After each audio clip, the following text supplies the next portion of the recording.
Nandito na tayo sa 4MA Bike Point. Pero ano, iiwan ko lang yan dyan. So, yun. Iwan ko na ito muna dito. Ito siya. Ang full system. Kapagabit natin. The bike is back, boys. Nakakamiss naman to. Tignan nyo, naka full system na tayo. Stainless steel headers. Tapos itong muffler from the previous owner, Baylane. Okay, so okay na yan for me. Soon papalitan ko yan ng AR na Shopee AR na shorty exhaust. So thank you, boss. Salamat, bro. Maraming salamat. Tangina, kakaiba yung tunog niya na. Mas refined na yung tunog niya.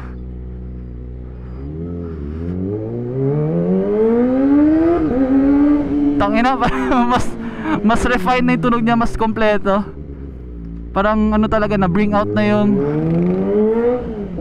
real sound niya dahil sa full system na walang catalytic converter, stainless steel headers. Woo! Worth it. Pero ang pinaka nilook forward ko talaga is yung handling niya. Anong difference niya sa performance in terms of handling, and siguro sa power. Siguro may unting improvement nito sa power, sana, no? So yun, maraming salamat for my Bike Point and to your mechanic na sobrang solid talaga yung gawa. Sobrang trustworthy nyo. And yeah, I'm very excited to using this sa track day. So ngayon lang ako nagka-chance na makuha tong motor kasi the past couple days has been raining like non-stop. So ito ngayon na the fuck? That was kinda tight. Grabe, buong buo na yung tunog niya. Parang wala nang restriction sa tunog. Ganda ng tunog, men. Tapos yun, next upgrade naman will be replacing my muffler with a shorty muffler siguro na Shopee AR. Medyo luma kasi itong Baylane na canister kasi pa to, galing pa sa previous owner. So replace natin yun. And then after that will be a remap. Magpapa-remap ako kay overrev tuning kay Sir Lucius, which is very magastos. Yun yung pinaka-last kasi magastos yun. So hopefully all these upgrades will be done by this year para ma-maximize ko talaga yung pinaka-potential ng bike. And then I'll look for other power upgrades na pwede pang gawin. Siguro velocity stacks will be another option. Before I remap siguro, bibili siguro ng velocity stack, tapos papakabit ko kay Boss Om sa 4MA Bike Point. Tapos after that, diretso na kay Sir Lucius from Overrev Tuning to really maximize the power output, the potential of the engine.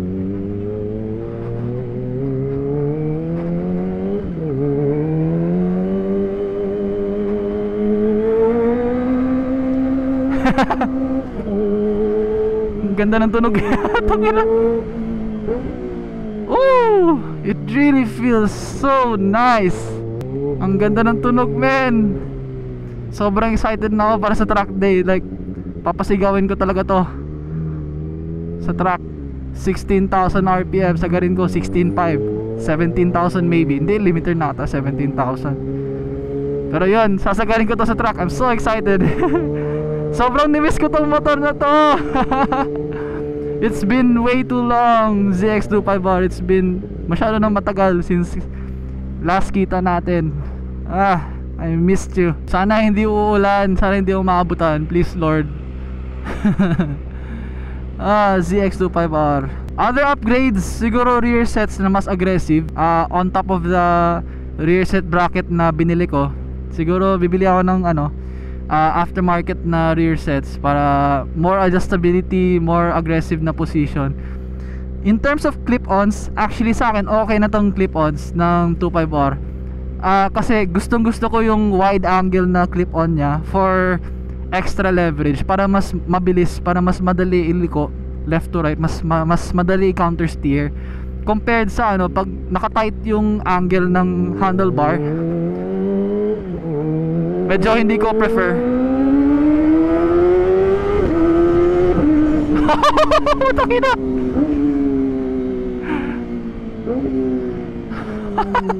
Parang may pop nung sa ano, upshift ko nagkaroon ng pop. Tas ang ganda nga na ano, throttle response from the new spark plugs. Ang ganda ng tunog, man. And I hope na mawawala yung ano, yung issue ko sa third gear. Like hindi naman siya always. It happens like rarely. Pero nakakatakot kasi if it happens like the jolting. Of course, who wants to have ano, jolts, di ba? Who likes to feel jolting sa bike nila? Walang may gusto. So sana ma-resolve yung jolting na yun from high RPM in third gear. Suspect ni Boss Oms kasi doon is dahil sa sobrang lakas ng vibration sa high RPM, medyo nag-fail ata yung yung quick shifter. Napasok naman siya to third gear from second. Pero yun nga, nagjo-jolt siya. Biglang mag-jolt out of nowhere sa bandang 14,000 RPM. So yeah, let's see if the new spark plugs fixes that issue. Ang ganda ng tunog, man. Parang worth it nga magpa full system. Ano nga lang to, parang headers lang na stainless steel. Pero okay na yun, very okay. Doesn't have to be titanium. Na full system talaga, na Acra. Okay na sa akin, I'm happy with this. I'm very happy. And I'm very excited to experience the handling, to see the results ng lap times ko. And of course, I need to improve also my skills, mga lines ko, reference points. Pero yeah, other than that, I'm so excited for the next track day, guys. I miss this bike. It's just so light in traffic. It's so easy to manage in traffic. Lalo sa mga ganitong situations na very masikip, walang problema sa akin. I can just maneuver left and right easily. Ang ganda ng tunog, men. Buong buo na talaga yung tunog niya. It's like ito pala yung hidden potential ng bike all along. In terms of sound, ito pala yun. Ang ganda. Sabi nga ni Boss Oms, mas tunog race bike na ngayon. And that's true. No more catalytic converter, better na headers, stainless steel headers. Grabing traffic dito. So yeah, sobrang na-miss ko tong ZX25R. Guys, intrusive thoughts. Bike lane. Dumaan kayo sa bike lane, pero I choose not to. I choose to be a good person. Good person, kala mo talaga. Let's be a model citizen. Huwag tayo dumaan sa bike lane kahit traffic.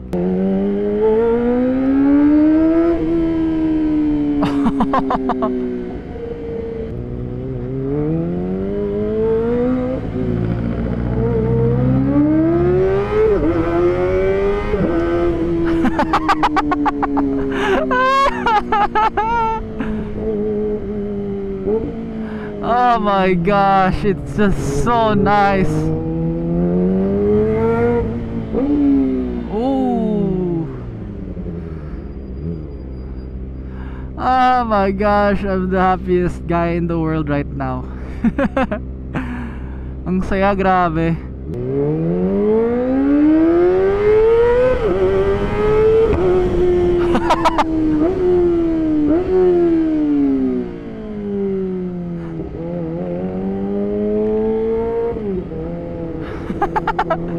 Grabe yung upshift from second to third sa high RPM. Parang may putok-tok. Ayun, parang putok, grabe. Woo!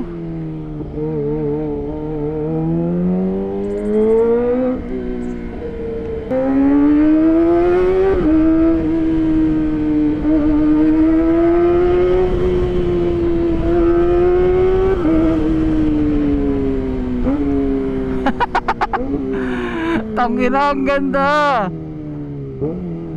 This would be crazy sa racetrack. Oh my gosh, I might be deaf after like 6 laps of riding this racetrack. Mabibigay siguro ako sa sobrang ingay. Mukhang kailangan ko nang bumili ng earplugs ito para sa track day. Pero buong buo na talaga yung tunog niya. Mas clearer na, kumbaga mas HD. Di na parang muffled yung tunog na parang compressed na ewan na sinopress. Yun, hindi na parang sinopress yung tunog. It's like the roar talaga. The roar of the inline 4 250cc. Traffic din dito sa recto. Shit! Oh no! Dapat dito sa sa Espanya, sa Lacson. wrong choice man. Nag-assume kasi agad na super traffic sa ano eh, dito sa Palaxon. Man, nagkamali ako. Yan kasi asumero kasi tayo eh. Pero usually talaga, grabe dyan, bumper to bumper dyan sa baba. And usually dito sa taas, usually dito naman yung maluwag. Pero opposite ngayon. Masyadong na-excite sa tunog ng full system. Ay, hassle, traffic. Ayun no, luwag dun no, sa Lacson. Sa kanan, putya. Ay. Tapos delikado dito sa gilid kasi maraming debris dyan eh. Mga matutulis na mga ano, whatever, mga screwman or mga pako. Ay. Sobrang tagal ko na hindi nagmamotor, parang naninibago ulit yung katawan ko eh. Taas ng temperature ko, 104 na. Kapag sa traffic talagang tataas yan. Lalo na kung ganitong klaseng ano, na parang nasa oven ka, nakababad ka sa init, tataas talaga yan. Pero normal naman ganyan na level. Wag lang papabutin ng 110, 115, lalo na 116. Blinking na yun pag 116. Doon ka nakabahan. Sana nang mataas yung 116 na temperature. Pero ang yan, mga 102, 103, normal lang yan. Pero in my experience, nung nakuha ko to second hand galing sa previous owner, kasi naka 160 na gulong, oversize yung gulong niya na Mitas Touring. Putang ina, doon talaga ako na-experience sa 116 sa traffic eh, kasi sobrang bigat ng gulong, nahihirapan yung makina. Pero ever since nag 140 ako sa Super Corsa, kahit sa traffic okay naman, never siya umabot ulit ng 116, 115. Never na. Ibang owners kasi pipilitin nila na ano, na gawing big bike na itsura or whatever yung gulong, which is hindi naman talaga eh. Hindi naman yun yung purpose ng ZX250R eh. Hindi naman para magmukhang macho or magmukhang pogi or magmukhang big bike. Ang purpose nito is performance sa racetrack.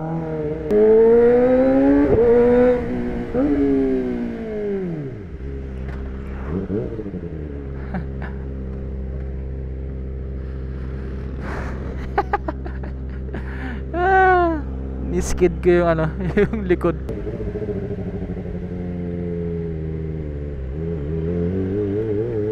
Grabe enforcer yun. Gitna talaga, sa harap ko talaga dumaan. Hindi ko alam saan ako ano eh, kasi may kotse dito sa kaliwa ko. Saan ako lulugar?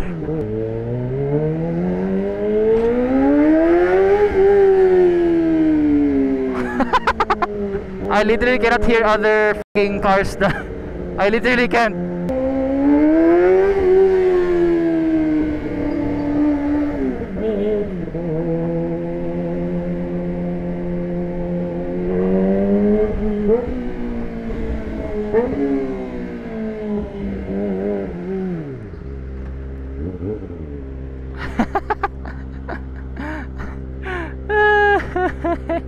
Okay, it's been a long time. Pahinga ako ulit sa garahe.